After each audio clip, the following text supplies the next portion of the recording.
je vais arriver à ce moment-là au niveau de ma vésicule biliaire. Donc, ces coupes-là, je vais l'appeler la coupe récurrente basse. Cette coupe-là qui va me permettre de voir la vésicule biliaire d'une autre manière.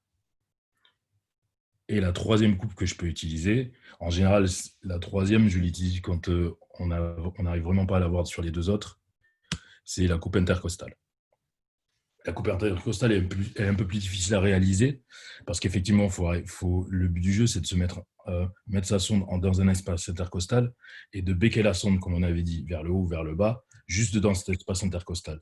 Donc l'angulation dans un espace intercostal est très faible. Du coup, on n'aura pas beaucoup de latitude de mouvement.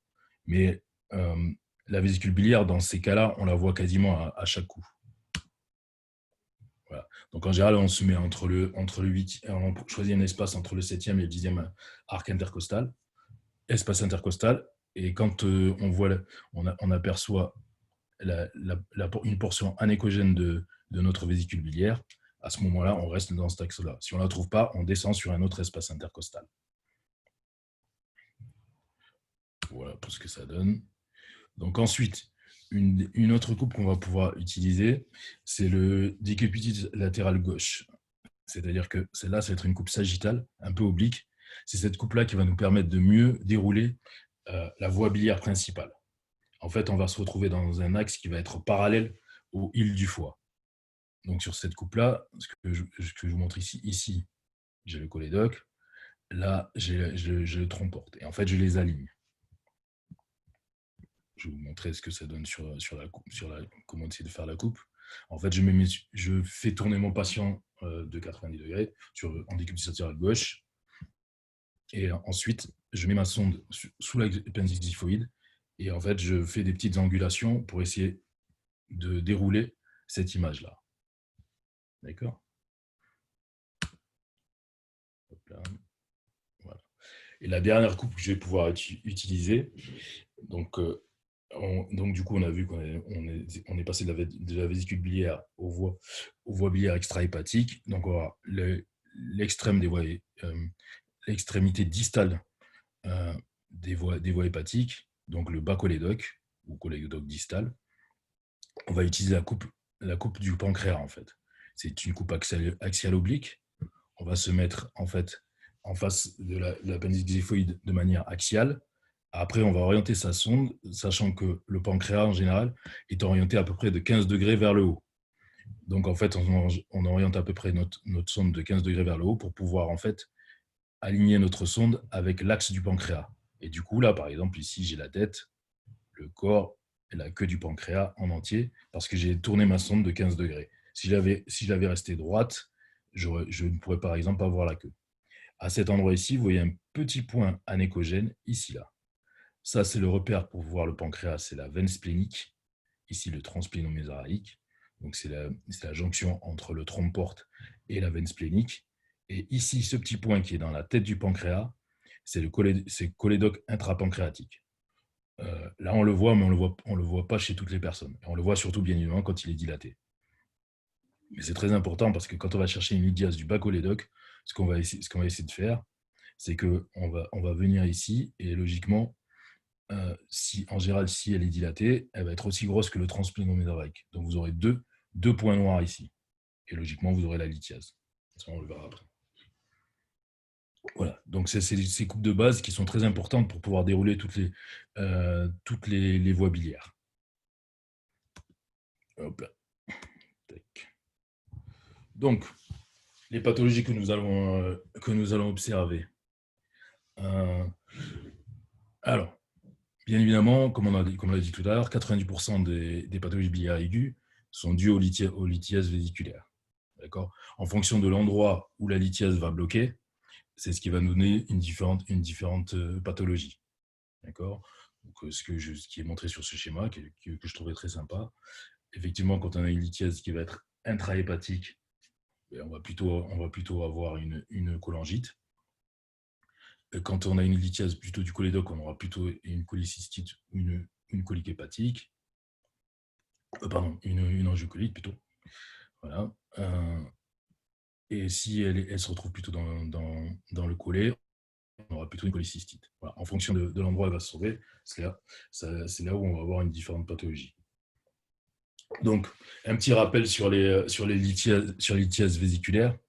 80% sont radiotransparentes, c'est-à-dire que 80% ne se voient pas au scanner.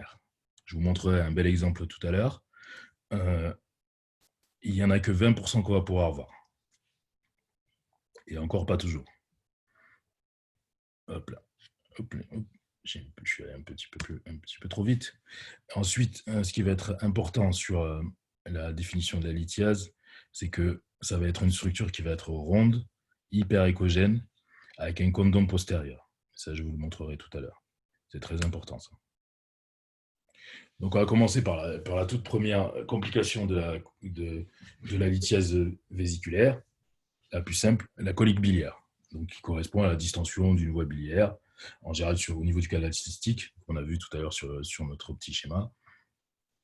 Alors, elle se résout en général spontanément. Dans la clinique, en général, c'est plutôt une épigastralgie, beaucoup plus souvent une épigastralgie qu'une douleur de l'épicondre droit, qui est postprandiale, qui ne varie pas d'intensité et qui dure à peu près 2 à 4 heures, ou jusqu'à 6 heures, ça peut arriver, avec plus ou moins des vomissements, et qui cède dès que le calcul cesse de migrer, ou qui retourne directement dans la vésicule biliaire. Donc, au niveau biologique, on va avoir une cytolyse, mais qui va vite se normaliser, et on a rarement des cholestases. Bon, ça, je ne vais pas vous l'apprendre. Donc, la sémiologie échographique, ça par contre, ça va être plus intéressant. Sur la sémiologie échographique, en fait, on aura une vésicule biliaire qui va être quasiment normale, sauf qu'on va avoir des lithiases dedans. D'accord? Une ou plusieurs. Voilà.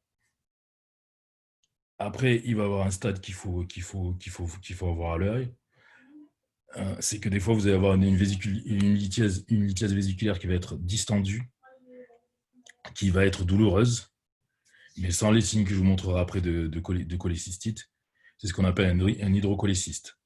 C'est un stade pré-inflammatoire. Et je vous montrerai un petit peu tout ça tout à l'heure. Voilà. Donc la deuxième complication, en fait, on va dans la gradation. La colique hépatique, ou plutôt la colique biliaire, c'est dû à la migration des calculs. Mais ce calcul revient ou arrête d'être obstructif. La cholécystite aiguë, en général, c'est une colique biliaire qui dure. Donc la clinique est la suivante. C'est une douleur beaucoup plus souvent de l'hypocondre à ce moment-là, et qui évolue depuis plus de 24 heures, avec plus ou moins de la fièvre, plus ou moins une défense de l'hypocondre droit, et en général, il n'y a pas d'ictère.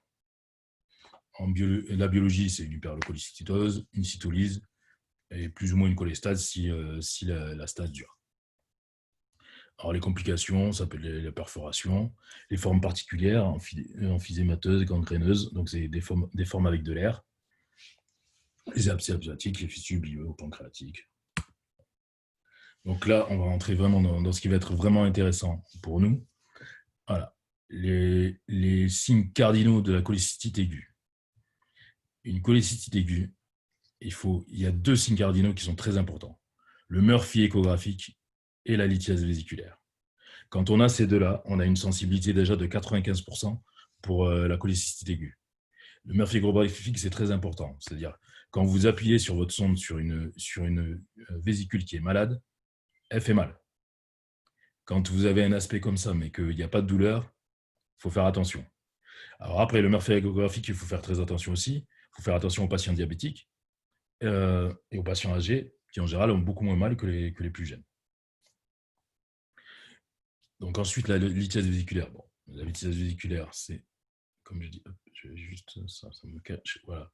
Ce que je vous ai expliqué tout à l'heure, la lithiase vésiculaire, une forme arrondie, ovoïde, hyper échogène, c'est-à-dire blanche, avec un condom postérieur, une traînée noire, parce qu'elle ne laisse pas passer les ultrasons.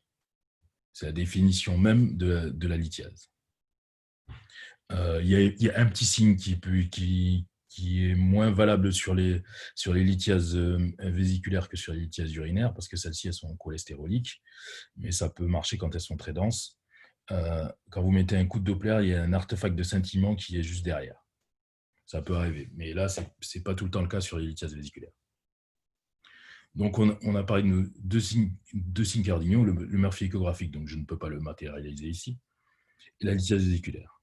Ensuite, l'autre signe qui va être important, ça va être l'épaississement pariétal. Donc, l'épaississement pariétal de la paroi vésiculaire, c'est un épaississement feuillé. C'est très important. On va avoir l'impression d'avoir des feuillets hyper, des tout petites lignes blanches, noires, blanches, noires. C'est assez important. Et pour bien analyser notre vésicule biliaire, la meilleure vue, ce sera la coupe axiale. C'est-à-dire que vous cherchez votre vésicule sur les coupes qu'on a vues tout à l'heure, vous l'avez en longitudinale, vous tournez votre sonde de 90 degrés de manière à couper dans cet axe-là.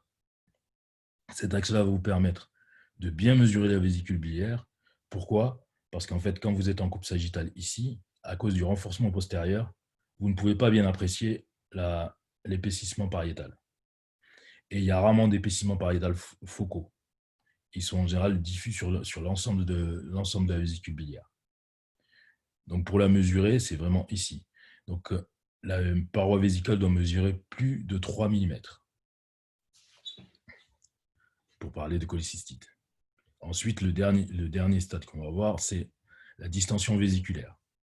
Donc dans son axe longitudinal, elle doit faire plus de 10 cm.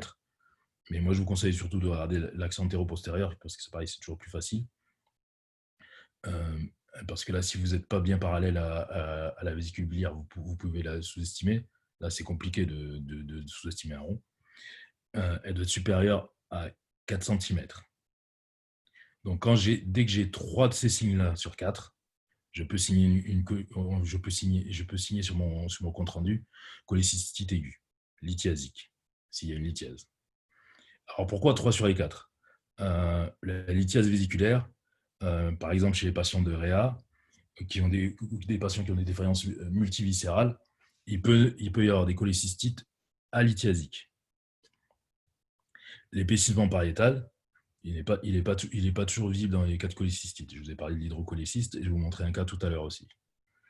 Et il faut faire attention aussi, l'épaississement pariétal vésiculaire, il peut se retrouver dans différentes pathologies sans être accompagné d'autres pathologies, sans être symptomatique d'une cholécystite.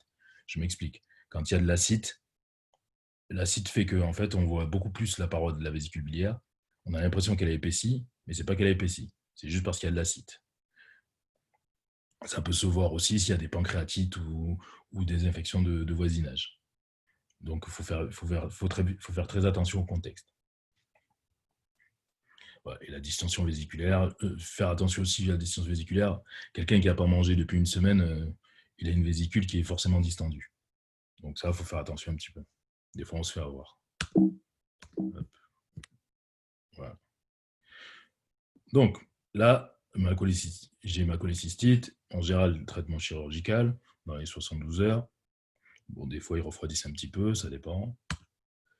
Hop là. Par contre, si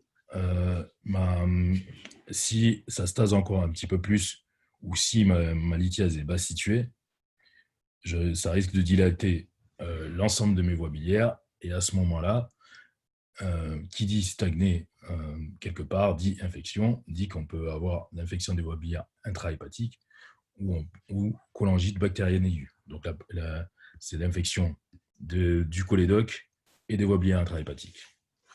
Donc là, je ne vais pas vous apprendre grand-chose. La clinique, c'est la fameuse triade de Charcot, l'apparition des 3 signes dans les 48 heures, la douleur biliaire, la fièvre élevée et l'ictère retardé. L'ictère, il arrive en général 24 à 72 heures après. Donc, biologie, cholestase, hyperleucocytose, syndrome inflammatoire, bien évidemment. Donc, complications, insuffisance rénale, ça peut aller jusqu'à pancréatite aiguë, ça peut aller jusqu'à la septicémie. Donc, ça, je vous apprends rien. Donc, les signes de cholangite aiguë. À l'échographie. Alors, la plupart du temps, comme c'est une lithiase qui est cholédocienne, on aura une dilatation du cholédoque. D'où l'importance de ma coupe tout à l'heure du cholédoque. Ce qu'on peut dire, la coupe du cholédoque de tout à l'heure, ce qu'on voyait, c'est qu'on la voyait avec le trompe-porte. Quand vous avez votre un cholédoque qui a la même taille que votre trompe-porte, c'est qu'il y a un problème. Quand la stase dure, il y a une dilatation des voies biliaires intrahépatiques. La dilatation des voies biliaires intrahépatiques, elle va se voir à peu près comme l'ITER. Il faut attendre à peu près 24 à 72 heures. Donc, quand vous avez une cholestase, en général, il ne faut pas hésiter, si vous ne voyez pas de dilatation des voies biliaires intrahépatiques, n'hésitez pas à reprendre votre patient 72 heures après pour être sûr qu'en en fait, il n'y avait pas une lithiase qui bloquait. Donc après, ça, c'est des signes qui sont un peu plus tardifs. On peut avoir un épaississement de la paroi des canaux biliaires. Et bien évidemment, il y a la lithiase de la voie biliaire principale qu'on va pouvoir voir. Elle n'est pas toujours de diagnostic aisé. C'est ça vraiment la chose qui est la plus compliquée à faire en échographie. Et c'est ça qui peut faire la différence avec la sensibilité de l'IRM. Voilà, hop là, tac, tac, tac. Donc, j'allais vous parler de quelques cas cliniques. Alors, ça, c'était la fameuse question que je vous posais sur la présentation du cours de ce soir. Hop, je vais vous remontrer l'image. Hop là. Donc, la question, c'était de savoir colique biliaire, cholécystite ou angiocolite ou cholangite. C'est une jeune fille de 28 ans avec une épigastralgie qui évolue depuis 24 heures. Elle était venue aux urgences. On lui a trouvé une hyperleucocytose, une cytolyse hépatique. Donc là, si je regarde juste cette image-là, c'est juste pour montrer qu'il faut toujours bien analyser les voies extra- et intra-hépatiques, parce qu'on a tendance à, dès qu'on voit quelque chose, on a tendance à s'arrêter là. Hop, là, voilà, j'ai plein de petites microlithiases, j'ai pas d'épaississement pariétal, une épigastralgie qui était, elle avait mal, mais pas tant que ça. Bon, je me dis, ça peut être juste une colique hépatique. Ce que j'ai fait après, c'est que du coup, je regarde au niveau de mon foie, et là, par contre, je vois une dilatation des voies biliaires intrahépatiques. Donc, s'il y a une dilatation des voies biliaires intrahépatiques, ça ne peut pas être juste des lithiases qui sont restées dans le corps de ma vésicule. C'est qu'il doit y avoir quelque chose d'autre. Donc, en tournant autour de ma voie biliaire principale, en fait, ici, j'avais une lithiase cholédocienne. C'est elle qui est responsable de la dilatation des voies biliaires intrahépatiques.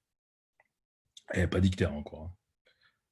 Donc, faire très très attention, bien regarder vos voies biliaires extrahépatiques et intrahépatiques, toujours. Vous faites l'ensemble des coupes que je vais vous montrer, vous les faites à chaque fois. Comme ça, vous êtes systématique et vous évitez de vous faire avoir.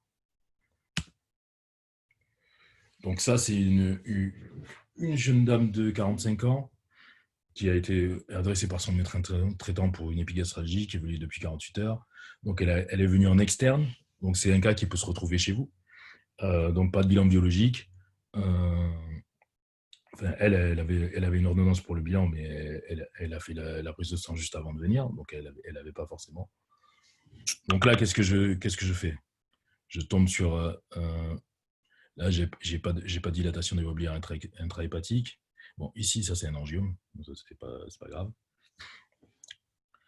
Donc, en fait, ce que je regarde sur ma coupe axiale, j'ai une paroi épaissie en feuillet. J'ai du blanc, du noir, du blanc. J'ai une lithiase. Et quand j'appuyais dessus, j'avais un morphée échographique. Elle n'est pas distendue. Mais là, j'ai 3 signes sur 4. C'est à l'échographie, c'est une cholécystite aiguë. Bon, elle est partie au bloc, on lui a enlevé sa vésicule biliaire. Voilà, toujours rester très systématique. Et là, comme je vous disais, j'ai regardé les voies biliaires, elles n'étaient pas intrahépatiques, elles n'étaient pas dilatées. Donc ensuite, ça c'est une petite jeune fille qui est venue en externe également. Elle venait d'accoucher, elle avait accouché depuis 1 mois. Euh, Elle a eu plusieurs crises de coliques biliaires pendant sa grossesse. Il lui avait fait une échographie qui montrait une lithiase biliaire, une lithiase vésiculaire, pardon. Et là, elle vient pour une récidive des douleurs des hypocondres droit. Donc, je vous montrais la petite vidéo. Donc, ici, j'ai ma vésicule biliaire. Hop là, un petit peu vite. Ça sera un peu mieux après. Voilà. Hop là. Voilà, ma vésicule biliaire, le caillou.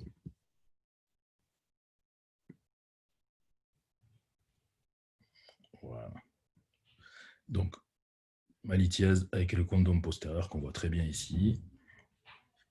Alors, cette vidéo aussi, c'est pour vous montrer que des fois, on cherche. On ne tombe pas tout le temps dessus. Donc, il faut toujours tourner tout autour de la vésicule biliaire. Voilà. Donc, ça par contre, j'ai pas d'épaississement pariétal. J'avais pas au moment où elle est venue, j'avais pas de Murphy échographique. La vésicule biliaire n'est pas distendue. C'est une colique hépatique. Donc, ça, c'est un autre cas. C'est une mamie de 92 ans qui a été hospitalisée il y a un mois, qui revient parce qu'elle a un syndrome inflammatoire. À la biologie, on voit une cholestase, une cytolyse.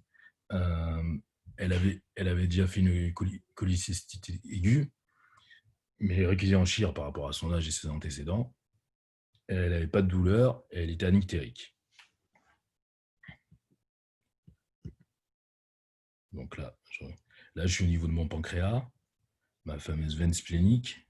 Je vais revenir, je vais bloquer l'image comme ça, ce sera un peu plus clair. Voilà. Voilà.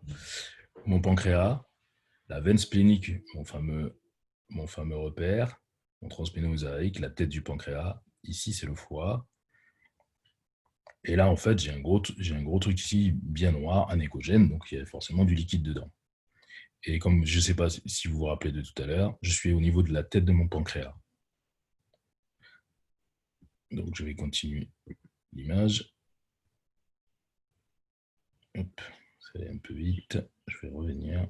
Je vais vous montrer.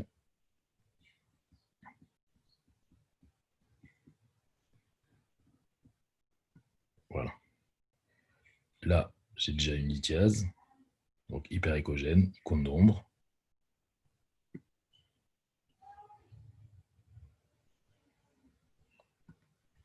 Là, j'ai l'image de ma veine splénique et j'ai l'image d'un autre canal ici.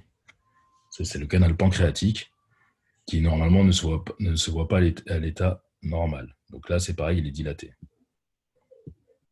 Hop, je vais en partir. Tac, tac, tac. Et donc là, voilà.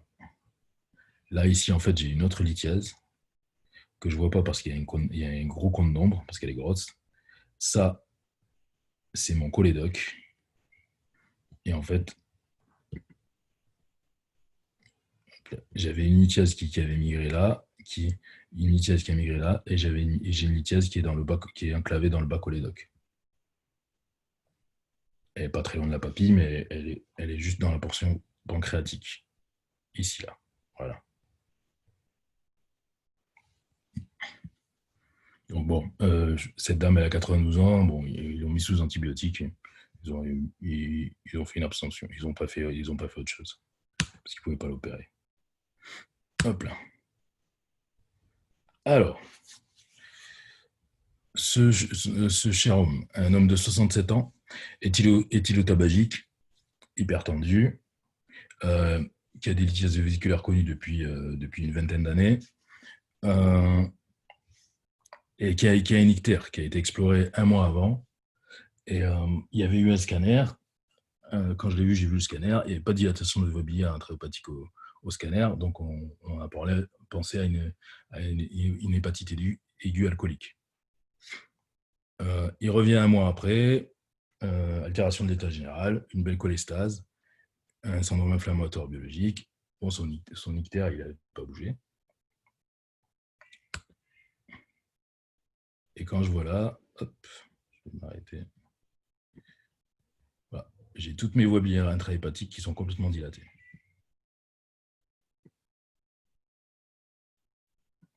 Donc là, je suis typiquement sur une angiocolite. Là, je vais laisser refaire le truc. Voilà. Donc, hop là. Mon canal hépatique droit, gauche, pardon, hop, qu'on voit très bien dilaté ici.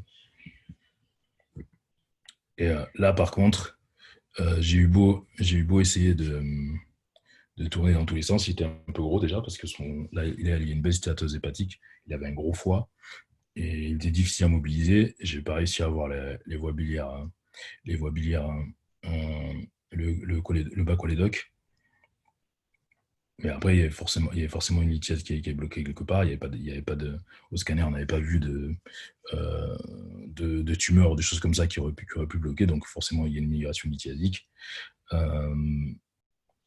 Il a été, comme il n'était pas éligible à l'écho-endoscopie, il a été mis sous antibiotiques et ça a régressé spontanément en une semaine. Il y a eu un peu de bol. Donc ça, c'était ce que je voulais vous montrer aussi. Alors, je voulais faire un petit topo aussi sur la pancréatite aiguë, parce qu'il peut y avoir les pancréatites aiguës d'origine lithiasique. Bon, là, c'était un cas qui était tout à fait typique. C'était une jeune fille de 18 ans, une Roumaine qui ne parlait pas du tout français, qui n'avait a priori pas d'antécédents particuliers. On part sur on lui fait un bilan biologique, donc la lipasémie multipliée par 3, la douleur, l'épigastralgie intense. On part sur une pancréatite. Donc elle a son scanner pronostique à 72 heures. Donc ici, là, vous voyez bien, là, c'est le pancréas qui est complètement dilaté. Là, je vais vous montrer juste l'image pour vous dire que on peut très bien le voir à l'échographie. Là, il mesure 3 cm, il fait le double d'un pancréas normal. Et ici, ce qui est très, très important, c'est ici, la vésicule biliaire est ici. Une lithiase vésiculaire au scanner, ça donne une image qui est blanche, comme l'os ici, là. Donc là, je n'ai absolument pas de lithiase. Donc la fille était a priori pas alcoolique, elle ne prenait pas de médicaments. Hop là. Et là, on lui fait l'échographie. Et hop, on a plein de lithiase dans la vésicule biliaire. Donc c'était très probablement une origine lithiadique à sa pancréatite. Elle a fini en réa. Après, j'ai pas eu le retour de la réa, parce que je me rappelle plus, je crois que c'était la semaine dernière. On n'a pas eu le retour de la réa.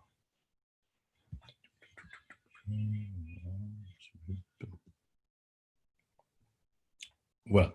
Donc j'ai fait un petit peu le tour de ce que je voulais vous dire aujourd'hui.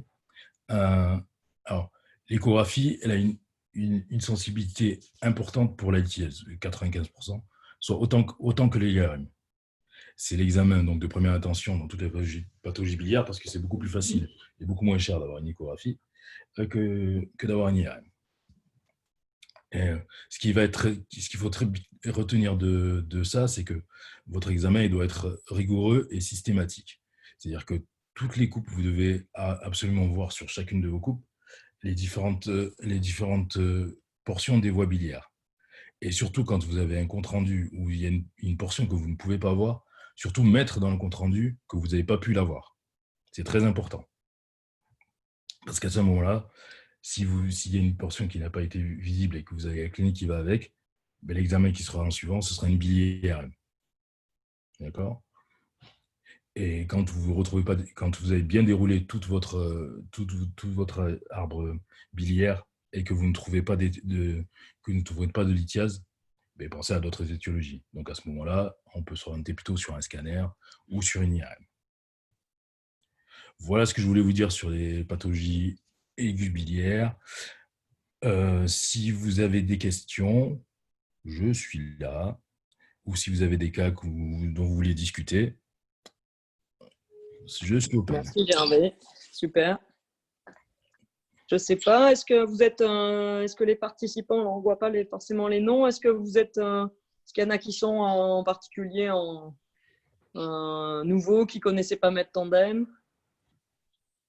Ou est-ce qu'il y en a qui veulent poser des questions à Gervais sur les voies biliaires en particulier, sur les pathologies des voies biliaires? N'hésitez pas, et si vous avez des anecdotes, n'hésitez pas, ça pourrait être sympa. Donc,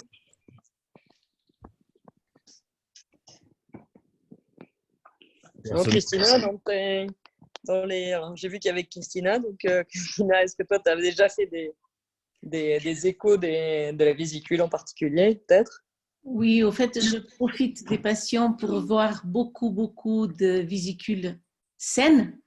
Il ne m'est jamais arrivé de voir une vésicule avec lithiase, mais je me suis mise il y a très peu de temps.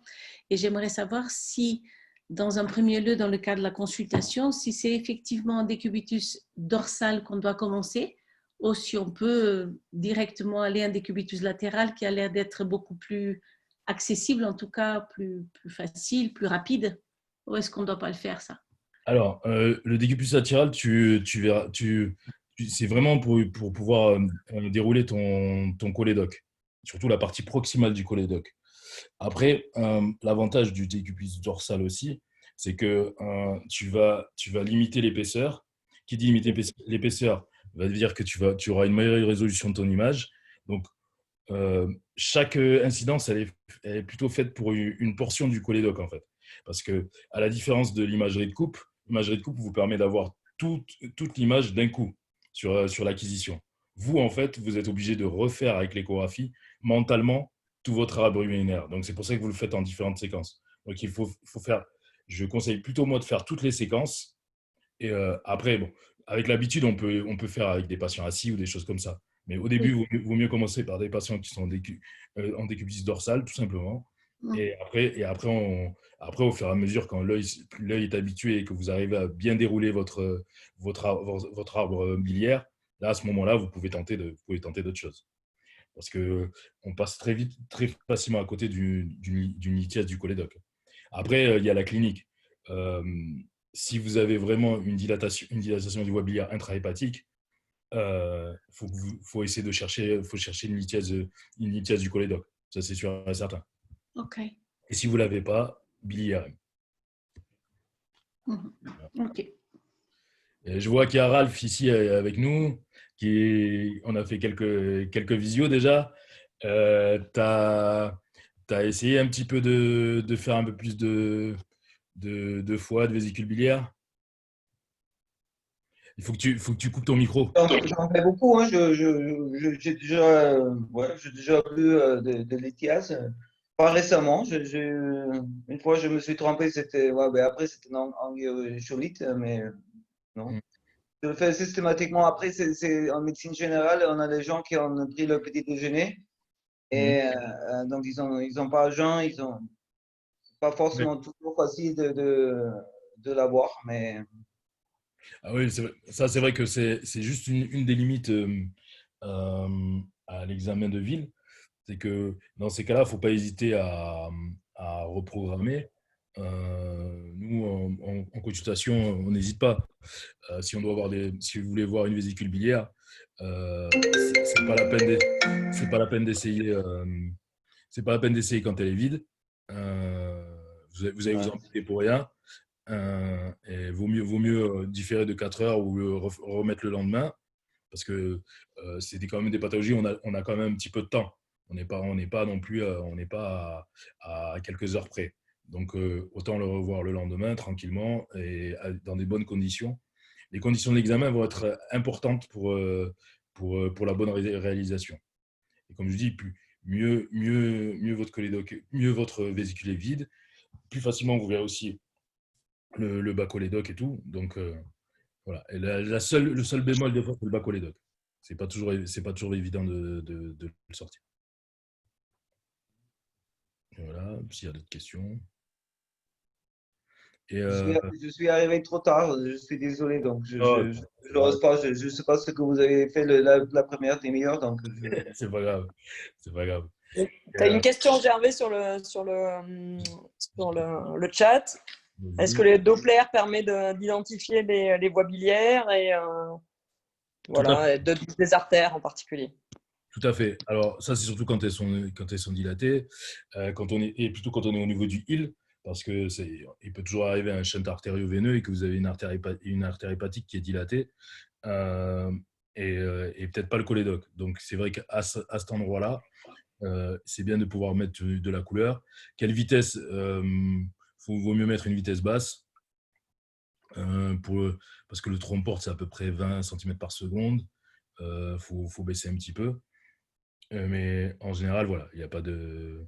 Vous voyez aisément la différence parce qu'il y a vraiment il y a jamais de flux dans une voie biliaire. Jamais. Jamais. C'est bien des sales trucs qu'on peut dire jamais. La différence avec l'artère, il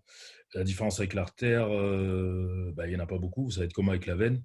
Ce qui va vous permettre de faire la différence entre l'artère et la veine, ça va être juste votre Doppler. Parce que avec la veine, vous aurez un Doppler, le signal Doppler en Doppler couleur qui sera filant. Le Doppler artériel sera pulsatile. Après, si vous mettez du Doppler pulsé, vous aurez différents spectres.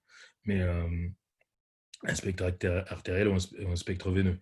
Mais déjà, rien qu'avec la couleur et l'aspect pulsatile, on peut faire la différence.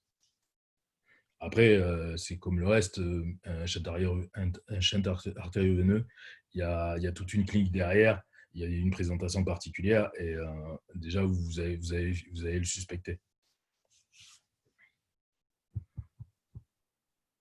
Voilà. Bon, très bien. Gervais, peut-être voilà. que tu peux nous présenter la visio du mois prochain? Alors, comme l'a dit Lucie, on va partir sur du muscle squelettique pour le mois prochain. Donc, moi, ce que j'essaie toujours de faire, c'est des indications qui arrivent très souvent en clinique, que vous avez très souvent. Donc, ce qu'on va voir, c'est qu'on va regarder les ruptures de la coiffe des rotateurs. C'est quelque chose qui est très très fréquent. Moi, ça doit être à chaque fois au moins 20% des échographies que je réalise chaque jour. Donc voilà, je sais que ça, c'est des demandes qui sont très importantes et il y a des critères échographiques qui sont assez faciles à voir et qui permettent, avec un peu d'entraînement, de pouvoir voir comme pour une cholécystite, comme pour le reste. Donc voilà. Donc je vous donne rendez-vous le prochain mardi de juillet. Je ne me rappelle plus lequel c'est. En tout cas, c'est le premier mardi de juillet. Et on regardera les ruptures de coiffe à l'échographie. Voilà. Et je vous remercie tous. Donc, c'est le 7 juin. C'est le 7 juillet, le mardi 7 juillet.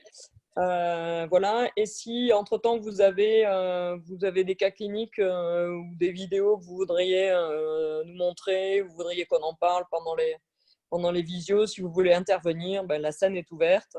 Donc, vous envoyez à Gervais, donc gervais.mettandeb@gmail.com ou sur contact. Vous nous envoyez un petit mot comme quoi vous avez envie de parler ou de nous présenter quelque chose. Et puis, ça sera avec plaisir qu'on vous accueillera. Voilà. Bonne soirée. Merci à tous. Merci Gervais. Au revoir. Au revoir. Au revoir.